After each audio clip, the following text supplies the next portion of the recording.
இளையராஜாவின் மகளும் பின்னணி பாடகியுமான பவதாரணி உடல் அடக்கம் செய்யப்படுகிறது. கூடுதல் விவரங்களை நம்முடைய செய்தியாளர் விஜய் சங்கர் வழங்க நாம் கேட்கலாம். விஜய் சங்கர், விரிவான விவரங்கள்.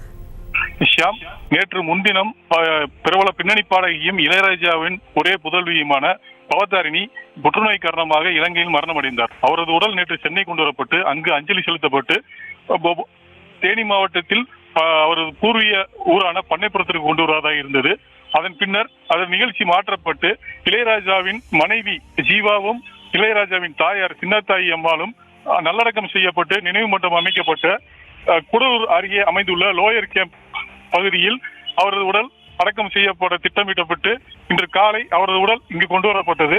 இங்கு நினைவஞ்சலிக்கு சுமார் 12 மணி அளவில் கொண்டு வரப்பட்ட உடல் அவரது நினைவஞ்சலிக்கு வைக்கப்பட்டு அனைவரும் அஞ்சலி செலுத்தினர். பிரபல அரசியல் பிரமுகர்கள், தொழிலதிபர்கள் மற்றும் இளையராஜாவின் உறவினர்கள், நண்பர்கள், குறிப்பாக ஓ பன்னீர்செல்வம், இயக்குனர் பாரதிராஜா, டைரக்டர் அமீர் போன்ற பிரமுகர்கள், திரைப்பட பிரமுகர்கள் நிறைய பேர் வந்து அஞ்சலி செலுத்தினர். அதனைத் தொடர்ந்து பவதாரணியின் இறுதிச் சடங்கிற்கான ஏற்பாடுகள் இன்று 3:50 மணி அளவில் தொடங்கியது. இளையராஜாவின் நெருங்கிய உறவினர்கள் மற்றும் நட்பு வட்டாரங்கள் இதில் பங்கேற்றனர்.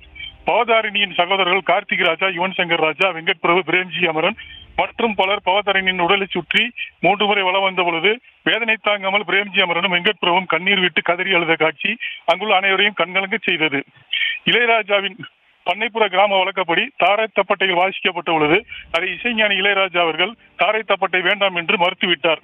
அண்ணாமலையார் மீதும் ரமண மகரிஷி மீதும் அதீத பற்று கொண்ட காரணமாக சைவ நெறிமுறைப்படி சங்கு சேகண்டி முழங்க பவதாரணியின் உடலுக்கு நீர்மாலை எடுத்து வந்து அவரது உறவினர்கள் பல்வேறு சடங்குகள் செய்தனர்.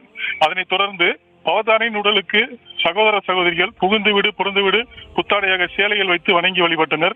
அதன் பின்னர் பவதாரணியின் இறுதிச் சடங்கு வைபவம் தொடங்கப்பட்டு நடைபெற்றது.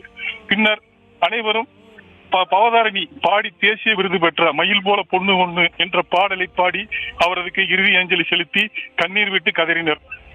அதனைத் தொடர்ந்து இசைஞானி இளையராஜா தன் மகளின் உடல் முன்பு கண்ணீர் விட்டு கதறி எழுதபடி செல்ல அவரது உடலை பிரேம்ஜி அமரன், கார்த்திக் ராஜா, வெங்கட் பிரபு மற்றும் யுவன் சங்கர் ராஜா ஆகியோர் உடலை சுமந்து இறுதி சடங்கிற்காக அடக்கம் செய்வதற்கு கொண்டு செல்கின்றனர்.